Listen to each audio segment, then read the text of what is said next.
Akashvani presents Morning News.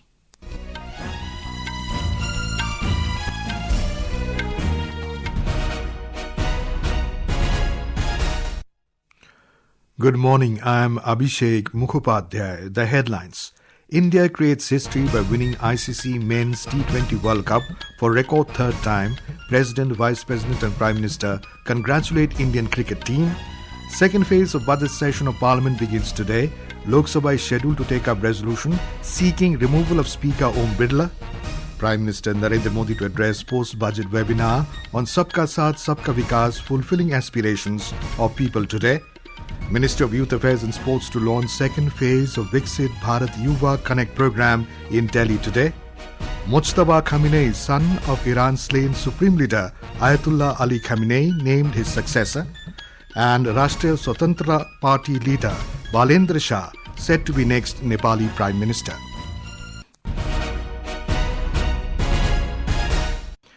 India scripted history by winning the ICC Men's T20 World Cup title for the record third time, beating New Zealand by 96 runs in the final match at the Narendra Modi Stadium in Ahmedabad last night. We have a report.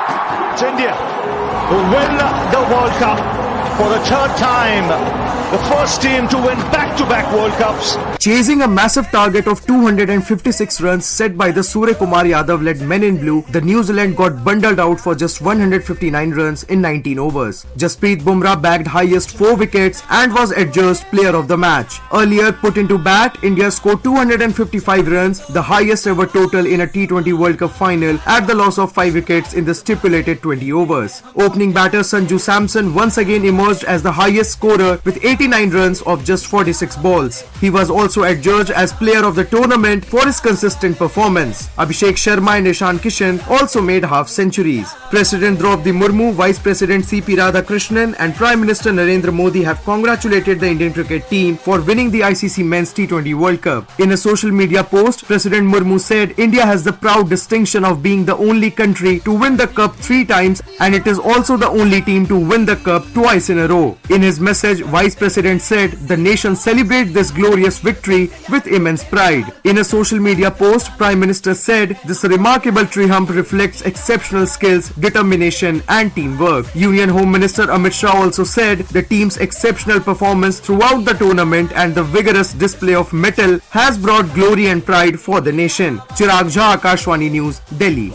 The second phase of budget session of Parliament will commence today and will continue till the 2nd of next month. Lok Sabha is scheduled to take up resolutions seeking removal of Speaker Om Birla today. The notice will be moved by 3 Congress members, Mohammad Javed, K. Suresh and Malu Ravi. If the resolution is taken up by the Lok Sabha, Mr. Birla will not preside over the proceedings and instead he will sit among members. External Affairs Minister Dr. S. Jaishankar is also scheduled to make a statement regarding the situation in West Asia in the Lok Sabha. While in the Rajya Sabha, discussion of the working of the Ministry of Environment, Forest and Climate Change is listed in the business of the House. We have more from a correspondent. During the first leg of the budget session last month, opposition had submitted a no-confidence notice to the Secretary General of the Lok Sabha seeking the removal of the Speaker. In the notice, they have accused Mr. Birla of acting in a partisan manner. It was signed by 118 MPs, including members from Congress, Samajwadi Party, DMK, Left and others except Trinamool Congress. The BJP and the Congress have issued a 3-line whip to their Lok Sabha MPs, directing them to be present in the House till Tuesday. The first part of the budget session began on 28th of January and continued till 13th of February. During the first phase, the discussion took place on the motion of thanks to the President's address and the Union Budget for 2026-27. Anand Kumar, Akashvani News, Delhi. Prime Minister Narendra Modi will address the post-budget webinar on the theme Sabka Saath, Sabka Vikas, Fulfilling Aspirations of People through video conferencing today. Under this theme, multiple breakout sessions will be organized across sectors including education and skilling, health and Ayush, tourism and hospitality, among others. The discussions will cover initiatives such as strengthening education to employment pathways, development of animation, visual effects, gaming and comics, AVGC, Buddhist circuits in the northeastern region, and heritage tourism promotion. Ministry of Youth Affairs and Sports will launch the second phase of the Viksit Bharat Yuva Connect program in Delhi today. The initiative has been organized through Mera Yuva Bharat, My Bharat, and to strengthen youth engagement with the vision of Viksit Bharat 2047. We have a report.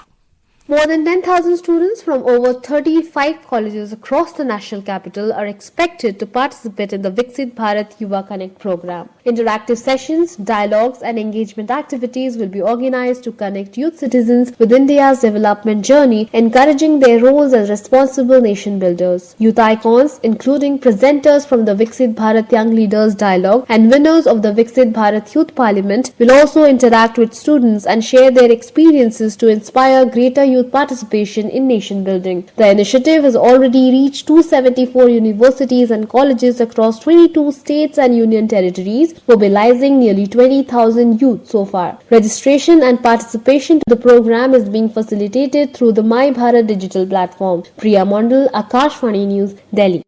This is Akashvani giving you the news. For quick news updates around the clock, follow us on X handle at AIR News Alerts. And for details of stories and more, log on to our website www.newsonair.gov.in and download News on AIR app. Rapper turned politician and popular figurehead of Gen Z revolution, Balendra Shah is set to become Nepal's next prime minister after his party, Rastriya Swatantra Party, RSP, secured a landslide victory in the parliamentary elections. The RSP has secured 122 of the 165 directly elected seats in the House of Representatives and is leading in 3 more, putting the party on course for the biggest electoral majority since Nepal became a democracy.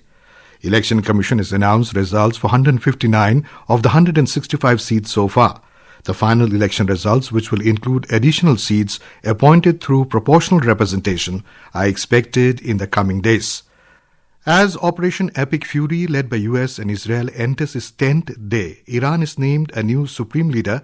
State media reports that Mojtaba Khamenei will succeed his father, Ayatollah Ali Khamenei, who was killed at his compound in Tehran during the first wave of US and Israeli strikes. Israel has already issued a threat saying any successor will be targeted. Meanwhile, in UAE, Iranian strikes continue to target Abu Dhabi yesterday, with projectiles being intercepted. We have more from a correspondent. Since the 28th of February, a sustained air campaign led by the United States and the Israeli coalition has focused on dismantling the Iranian missile capabilities and key leadership infrastructure. Iran has responded with waves of strikes against regional targets, including the Gulf nations, significantly deepening the crisis across West Asia. In Tehran, Israeli strikes resumed after nightfall, with Iranian capital choked by smoke following earlier attacks on its energy infrastructure. The United States military urged Iranian civilians to remain indoors, claiming Tehran has been launching drones and missiles from populated areas, making these locations potential targets. At the sea, the situation remains critical. The Strait of Hormuz is effectively impassable for most of the commercial shipping. While no formal closure has been decreed, the risk has driven an 80% drop in vessel traffic. Major shipping lines have suspended transits as war risk insurance premiums surge, forcing global logistics networks to urgently seek alternative routes around the volatile waterway. Vinod Kumar, Akashvani News, Dubai. U.S. Defense Department has said the 7th U.S. service member has died in the country's war with Iran. In a statement on social media, U.S. Central Command said that a U.S. service member passed away last night from injuries received during the Iran's initial attacks across West Asia. Meanwhile, Israel Defense Forces said it has struck the headquarters of Iranian Revolutionary Guard Corps, IRGC Air Force, describing it as the main command and control center responsible for directing Iran's air operations. On the other hand, Saudi Arabia's Ministry of Defense said it intercepted a drone targeting the country's massive Sheba oil field located deep in the sands of the empty Quarter Desert. In Bahrain, the Interior Ministry urged residents to move to the nearest safe locations after warning sirens were sounded. The Ministry of Civil Aviation is closely monitoring the evolving situation in West Asia affecting air travel between India and the West Asian region. Airlines are undertaking necessary operational adjustments in view of the prevailing conditions to ensure passenger safety and orderly conduct of flight operations. The ministry in a statement said that as per the current status, Indian carriers are planning 50 flights today. Earlier, Indian carriers operated 49 inbound flights yesterday from airports in the region such as Dubai, Abu Dhabi, Fujairah, Muscat and Jeddah. On Saturday, a total of 51 inbound flights operated by Indian carriers arrived in India from the region carrying 8,175 passengers. Due to the ongoing situation in West Asia, flight operations have been impacted across several sectors. Passengers advised to keep a close watch on the latest flight updates and remain attentive to communication shared by the respective airlines through their registered contact details. Passengers requiring support may contact the Ministry's Passenger Assistance Control Room, PACR, at the helpline numbers 011-2460-4283 or 011-2463-2987. Oil prices have crossed $100 per barrel for the first time in more than 3.5 years as the Iran war hinders production and shipping into West Asia. The price for a barrel of Brent crude, the international standard, was trading at $101.19 yesterday, up 9.2% from its closing price of $92.69 on Friday.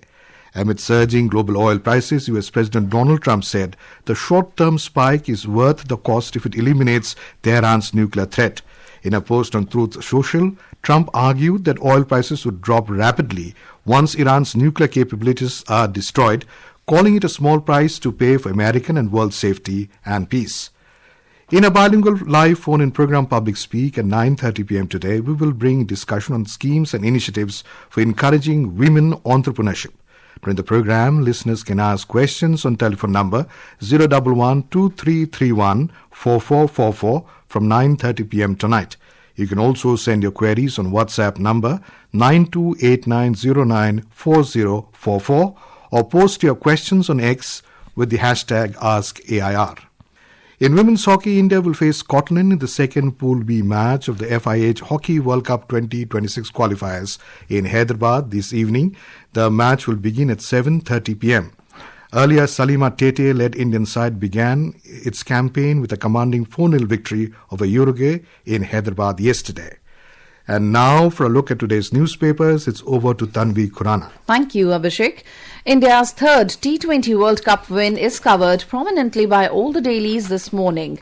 India make history, retain crown at home, leads Hindustan Times. The paper writes, bankable Bumrah, sensational Samson, power India to glory. Gulf tension soars, civilian infra comes under attack, reports the Asian Age. India assures assistance to its nationals in Saudi Arabia, informs the Pioneer. The Tribune in its editorial piece, Nepal's message, Himalayan nation votes for a new dawn. The paper says Nepal has made a clean break with the past. The sweeping victory of the Rastriya Swatantra Party, RSP, in the national elections and the rise of 35-year-old rapper turned politician Balendra Shah, popularly known as Balen, signal a dramatic rejection of the country's entrenched political order. In a nation where fragile coalitions have long been the norm, the electorate has delivered a powerful message. The old guard has failed miserably. The fledgling RSP's spectacular electoral show reflects deep public frustration with legacy parties such as the Nepali Congress and the Communist Party of Nepal, unified Marxist-Leninist. Parliament to see fireworks as session resumes today, states the Asian Age. The Tribune, quoting the Prime Minister on Women's Day, says Lakhpati Didi target raised to 6 crore. And finally, on the occasion of International Women's Day, Kartavya Path in Delhi witnesses women power as thousands of them take part in Shakti Walk, reports the Statesman. And with that, it's back to you, Abhishek. Thank you, Tanvi. And now, before we end the bulletin, the headlines once again. India creates history by winning ICC Men's T20 World Cup for a record third time. President, Vice President and Prime Minister congratulate Indian cricket team. Second phase of budget session of Parliament begins today. Lok Sabha is scheduled to take up resolution seeking removal of Speaker Om Birla. Prime Minister Narendra Modi to address post-budget webinar on Sabka Saath, Sabka Vikas-Fulfilling Aspirations of people today. Minister of Youth Affairs and Sports to launch second phase of Viksit Bharat Yuva Connect program in Delhi today. Mojtaba Khamenei, son of Iran's slain Supreme Leader Ayatollah Ali Khamenei, named his successor. Rastriya Swatantra Party leader Balendra Shah said to be the next Nepali Prime Minister. And for details of these stories and more, log on to our website www.newsonair.gov.in and News on AIR app. And with that, we end the morning news. Have a nice day.